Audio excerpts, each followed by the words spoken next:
Pandian store சீரியலோட predictions பார்க்கலாம். பாண்டியன் வீட்ல தீபாவளி எல்லாம் தடபுடலா கொண்டாடி முடிச்சிடுறாங்க. சரவணனுக்கு தங்கமயில் ஏதோ பொய் சொல்லிருக்காளே அப்படிங்கிற விஷயம் மனசுக்குள்ள உறுத்தலாவே இருக்கு.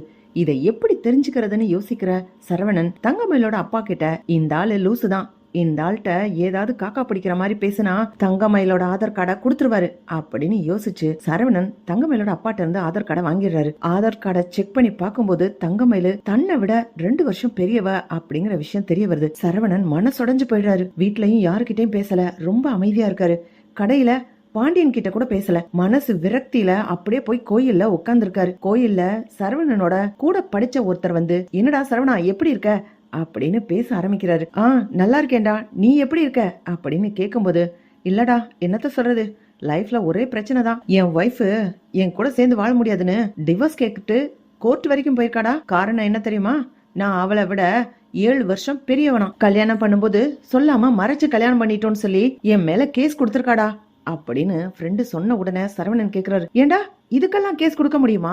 இல்லடா, நாங்க பொய்யா வயச சொல்லி ஏமாத்தி கல்யாணம் பண்ணிட்டோம், அது சரியா போயிடும்னு நினைச்சேன், இப்போ அத ஒரு பிரச்சனையா வச்சு என் மேல கேஸ் கொடுத்திருக்கா அப்படின்னு ஃப்ரெண்டு சொன்ன உடனே சரவணனுக்கு ஆத்திரமும் கோவமும் வருது. அப்போ தங்கமயிலி என்னை எத்தனை விதத்துல ஏமாத்திருக்கா. படிச்சேன்னு சொல்லி கல்யாணம் பண்ணி கொடுத்தாங்க, படிச்சதுல ஏமாத்திருக்காங்க, வயசுல ஏமாத்திருக்காங்க, இன்னும் என்னென்ன ஏமாத்திருக்காங்கன்னு எனக்கு தெரியலையே அப்படின்னு சரவணன் யோசிச்சுக்கிட்டே இருக்காரு. நாமளும் போய் கேஸ் கொடுத்துருவோமா? அப்பா என்ன நினைப்பாரு? இதெல்லாம் சரியா வருமா? நம்ம குடும்பத்துக்கு அசிங்கம் இல்ல? அப்படிலாம் சரவணன் குழப்பமா இருக்கும்போது மீனா சரவணன்ட்ட வந்து, மாமா என்னாச்சு மாமா, ஏன் ரொம்ப அமைதியா இருக்கீங்க, எதுவும் பிரச்சனையா? ஒண்ணும் இல்லம்மா, அதெல்லாம் ஒண்ணும் இல்ல. மாமா சொல்லுங்க, அக்காவும் நீங்களும் ஏதோ ஒரு மிஸ் அண்டர்ஸ்டாண்டிங்ல இருக்கா மாதிரி தெரியுதே, என்ன பிரச்சனைன்னு சொல்லுங்க, நான் தீர்த்து வைக்கிறேன். இல்லம்மா, தங்கமயிலு என்கிட்ட பொய் சொல்லியிருக்கிறான்ற விஷயத்த யோசிக்கும் போது ரொம்ப வருத்தமா இருக்கு. என்னமாமா சொல்றீங்க, அக்கா உங்ககிட்ட போய் சொல்லிருக்காங்களா? ஆமாமா மீனா, அதை நினைக்கும் போதுதான் ரொம்ப கஷ்டமா இருக்கு. இத அப்பா அம்மா கிட்டயும் சொல்ல முடியல, என்னட்டையாவது உண்மையை அவ சொல்லிருக்கலாம்ல. இப்ப நானா கண்டுபிடிச்சப்போ எனக்கு வருத்தமா இருக்குமா. தீபாவளி அன்னைக்கு அவ பேசுனது நடந்துகிட்டது, அவ செஞ்ச செயல்லாம் பார்த்துட்டு நானே ஒரு யூகத்துல கண்டுபிடிச்சிட்டேமா. மாமா அது உங்களுக்கு தெரிஞ்சிருச்சா அப்படின்னு மீனா கேக்குறாங்க. மீனா யோசிச்சுக்கிறாங்க. சரவண மாமா அக்கா டூப்ளிகேட் நகை போட்டுட்டு வந்திருக்காங்கன்றத கண்டுபிடிச்சிட்டாரு போல இருக்கு. 80 பவுன் நகையில 8 பவுன் தான் தங்க நகைன்றத கண்டுபிடிச்சிட்டாரு போல, அதைத்தான் ஏமாத்திட்டாங்கன்னு நினைச்சு வருத்தப்படுறாரு போல இருக்கு அப்படின்னு நினைச்சிட்டு மீனா சரவணன்ட்ட பேசுறாங்க. என்னம்மா மீனா, உனக்கு ஏற்கனவே தெரியுமா இது? அது வந்து மாமா. பரவாயில்ல சொல்லு மீனா. இல்ல மாமா, அக்கா வீடு பாவம், அவங்க அப்பா அம்மாவுக்கு அவ்வளவு வசதி இல்ல, அதனாலதான் பொய் சொல்லிருக்காங்க. சரிம்மா, அவங்க அப்பா அம்மா பொய் சொல்லிருக்கட்டும், தங்கமயில் என்கிட்ட உண்மையை சொல்லிருக்கலாம்ல, என்ன எதுக்குமா ஏமாத்தணும் அப்படின்னு சரவணன் கேக்கும்போது, இல்ல மாமா, 80 பவுன் நகையில 8 பவுன் தான் தங்க நகைன்னு எப்படி மாமா சொல்ல முடியும்? அவங்க அம்மா ரொம்ப கௌரவம்னு சொல்லி பொய் சொல்லிருக்காங்க. இந்த விஷயம் தாலி பிரிச்சு கோர்க்கிற அன்னைக்கு எங்களுக்கு தெரிஞ்சிருச்சு மாமா. உங்ககிட்ட அக்கா சொல்லிருப்பாங்கன்னு நான் நினைச்சேன், அதனால்தான் நான் சொல்லல. அதோட அக்காவும் அவங்க அம்மா அப்பாவும் சொல்ல வேணான்னு என்கிட்ட ப்ராமிஸ் கேட்டுக்கிட்டாங்க. நீங்க இத ஒரு பெரிய விஷயமா எடுக்காதீங்க மாமா அப்படின்னு மீனா சொல்றாங்க. ஓ சரிம்மா சரி அப்படின்னு சரவணன், மீனாவுக்கு இந்த விஷயமும் தெரிஞ்சிருக்கு அப்படின்னா நகையில ஏமாத்திருக்காங்க, படிப்புல ஏமாத்திருக்காங்க, வயசுல ஏமாத்திருக்காங்க, இன்னும் என்னிடத்துல ஏமாத்திருக்காங்கன்னு தெரியலையே அப்படின்னு சரவணன் ஆழ்ந்த யோசனையிலே இருக்காரு. ராத்திரி முழுக்க தூங்கல. மறுநாள் காலையில நேரா ஸ்டேஷனுக்கு போய் கம்ப்ளைண்ட் கொடுத்துட்டாரு. என் மனைவி என்ன கல்யாணம் பண்ணிக்கணும்ன்ற ஒரே காரணத்துக்காக என்கிட்ட எல்லா விஷயத்திலயும் பொய் சொல்லி என்னை ஏமாத்திருக்காங்க. என்னை விட வயசுல மூத்தவங்க, படிச்சிருக்கோன்னு சொல்லி கல்யாணம் பண்ணிருக்காங்க. ஆனா என் மனைவி படிக்கவே இல்ல, என் மனைவி கிட்ட இருந்து எனக்கு விடுதலை வேணும் அப்படின்னு சொல்லி சரவணன் குடும்ப நல கோர்ட்டுக்கு போய் கம்ப்ளைண்ட் பண்றாரு. சரவணனோட சேர்ந்து போலீஸ் ஸ்டேஷன்ல இருந்து 2-3 பேரு வீட்டுக்கு வராங்க. பாண்டியன் வீட்டுல இருக்காரு. இங்க யாருமா தங்கமயில அப்படின்னு சொல்லி போலீஸ் கூப்பிடுறாங்க. தங்கமயில போலீஸ சரவணன் கூட்டிட்டு வர்றாரு அப்படின்னு பதட்டத்தோடையே, நான் தான் அப்படின்னு வந்து நிக்கிறாங்க. வாமா, கல்யாணம் பண்றோம்னு சொல்லிட்டு சரவணனை போய் சொல்லி ஏமாத்திருக்கீங்கன்னு உங்க மேல கம்ப்ளைண்ட் கொடுத்திருக்காரு அப்படின்னு போலீஸும் சொல்றாங்க. பாண்டியன் உடனே, டேய் சரவணா, என்னடா நினைச்சுக்கிட்டு இருக்க? தங்கமயில பாவம், தங்கமான பிள்ளை, அது மேல எதுக்கு கம்ப்ளைண்ட் கொடுத்திருக்கிற? ஏன்டா இப்படி உன் புத்தி கெட்டு போகுது? பாண்டியன் போலீஸ் கிட்ட, என் கம்ப்ளைண்ட் கொடுக்க மாட்டான். டேய் சரவணா, நான் சொல்ற பேச்ச கேளு, போய் வாபஸ் வாங்க. அப்பா சும்மா இருங்கப்பா, உங்க பேச்ச கேட்ட வரைக்கும் எனக்கு போதும்பா. உங்க பேச்ச கேட்காம செந்திலும் கதிரும் அவங்க சுய புத்தியோட முடிவெடுத்து வாழ்றாங்க, நல்லா தான் வாழ்றாங்க. செந்திலு அவனுக்கு பிடிச்ச பொண்ண உங்க பேச்ச கேட்காம கல்யாணம் பண்ணான், அவன் வாழ்க்கை நல்லா இருக்கு. இதே மாதிரி நானும் எனக்கு பிடிச்ச பொண்ண கல்யாணம் பண்ணியிருந்தா என் வாழ்க்கை நல்லா இருந்திருக்கும்லப்பா. எனக்கு பிடிச்ச பொண்ணு, நான் காதலிச்ச பொண்ண நீங்க கல்யாணம் பண்ண கூடாதுன்னு சொன்னீங்க, அது ஒரு அல்பமான காரணம். அத நம்பி, உங்க பேச்ச நம்பி என் காதலை விட்டு கொடுத்த. இன்னைக்கு நான் தங்கமயில் கிட்ட ஏமாந்து நிக்கிறேன். தங்கமயில் என் மேல போலீஸ்ல வரதட்சணை கொடுமைன்னு சொல்லி புகார் கொடுப்பேன்னு என்னையவே அவ மிரட்டா. இதெல்லாம் உங்களுக்கு தெரியுமாப்பா அப்படின்னு சரவணன் சொல்றாங்க. பாண்டியனும் கோமதி ஆடி போயிடுறாங்க.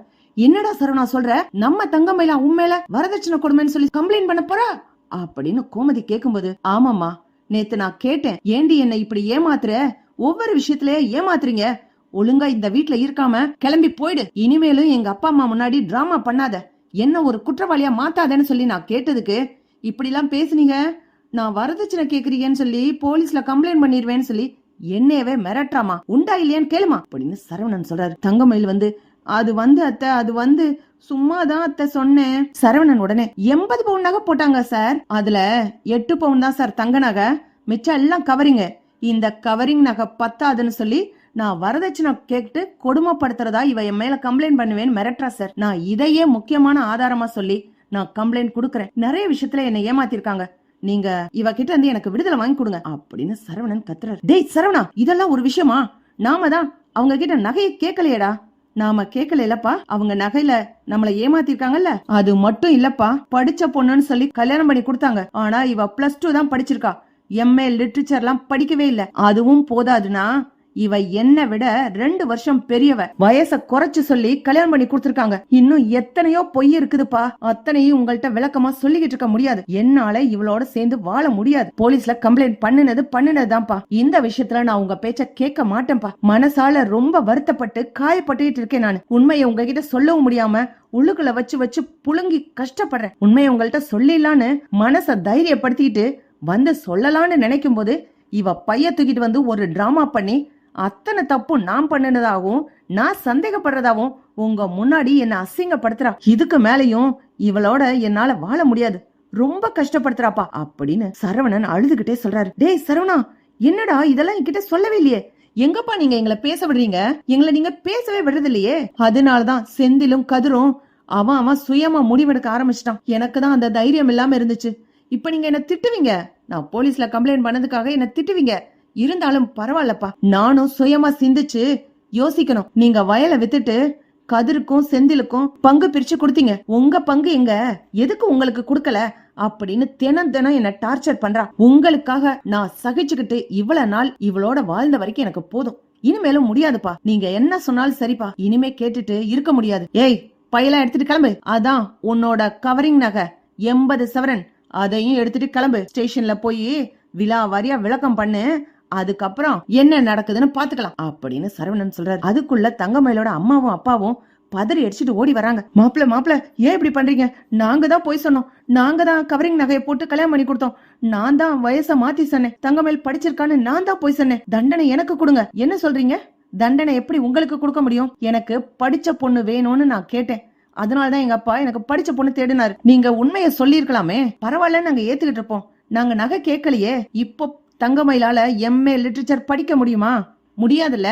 நான் ஏமாந்தது தானே, நீங்க பொய் சொன்னா என்ன, உங்க பொண்ணு பொய் சொன்னா என்ன, தங்கமயில் கிட்ட என்ன பத்திய எல்லா விஷயத்தையும் சொல்லி இருக்கிறேன். ஆனா அவ இத்தனை பொய்ல ஒன்ன கூட அவ என்கிட்ட சொல்லல. இத்தனையும் நானா தான் ஒன்னா கண்டுபிடிச்சேன். ஏன் தங்கமயிலோட அப்பா கடையில பணத்தை திருடுறாரு, அதையும் சொன்னேன், அதையும் அவன் ஒத்துக்கிற மாதிரி இல்லையே. வீட்டுல இவ என்ன டார்ச்சர் பண்றா, கடையில தங்கமயிலோட அப்பா என்ன டார்ச்சர் பண்றாரு, இதெல்லாம் பாத்துக்கிட்டு என்னால சகிச்சுக்கிட்டு இருக்க முடியாது. தங்கமயில் இந்த வீட்டுல இருந்தா தானே அவங்க அப்பா கடைக்கு வருவாரு. அந்த ஆளு பண்ற அட்டூழியத்தெல்லாம் பார்த்து பார்த்து மனசு வெதும்பி போய் தான் நான் இந்த கம்ப்ளைண்ட கொடுத்திருக்கேன் அப்படின்னு சரவணன் சொல்றாரு. போலீஸ் உடனே வாமா உன்னை விசாரிக்கணும் அப்படின்னு தங்கமயில கூட்டிக்கிட்டு போறாங்க. ஸ்டேஷன்ல வச்சு எல்லார்கிட்டயும் கேள்வி கேக்குறாங்க. தங்கமயிலோட அம்மா எல்லா உண்மையும் ஒத்துக்குறாங்க. ஆமா, நாங்க போய் சொல்லிதான் கல்யாணம் பண்ணி கொடுத்தோம், எங்களுக்கு அவ்வளவு வசதி இல்ல, நிறைய கடன் ஆயிடுச்சு, பொண்ணை எப்படியாவது கல்யாணம் பண்ணி கொடுக்கணும், அதுக்காக தான் போய் சொன்னோம். தங்கமயிலோட அம்மாவும் அப்பாவும் பாண்டியன் கிட்ட கெஞ்சுறாங்க. சமந்தி எங்களை மன்னிச்சிருங்க, சரவணன்ட்ட சொல்லி தங்கமயிலோட சேர்ந்து வாழ சொல்லுங்க அப்படின்னு சொல்லி கெஞ்சும் போது பாண்டியன், இல்லம்மா நான் முடிவெடுத்ததுதான் தப்பா போயிடுச்சு, சரவணனோட வாழ்க்கை இவ்வளவு கஷ்டப்படுறதுக்கு காரணமே நான் தான். அவன் காதலிச்ச பொண்ணு கூட படிச்ச பொண்ணு, ஒரே வயசா இருக்கும், வேணாண்டான்னு சொன்னேன், உன்னை விட சின்ன பொண்ணா பார்த்து கல்யாணம் பண்ணணும்டான்னு சொன்னேன், அதுக்காகத்தான் அந்த காதலிச்ச பொண்ணா அவன் விட்டு கொடுத்தான். இன்னைக்கு அவனை விட 2 வருஷம் பெரிய பொண்ணை அவன் தலையில நான் கட்டி வச்சிருக்கிறேன். மனசோட இஷ்டப்பட்டு ஏத்துக்கிட்டு வாழ்றது வேற விஷயம், பொய் சொல்லி ஏமாத்துறது தப்புதான். இனிமே அவன் விஷயத்துல நான் தலையிட முடியாது. அவனா இஷ்டப்பட்டு தங்கமயில கூப்பிட்டுக்கிட்டா கூப்பிட்டுக்கட்டும், இல்லன்னா என்னால ஒண்ணும் செய்ய முடியாது அப்படின்னு பாண்டியன் சொல்லிட்டு போயிடுறாரு. இப்படித்தான் போலாம் ஃப்ரெண்ட்ஸ். பக்கம் லைக் பண்ணுங்க, ஷேர் பண்ணுங்க, கமெண்ட் பண்ணுங்க. Thank you friends.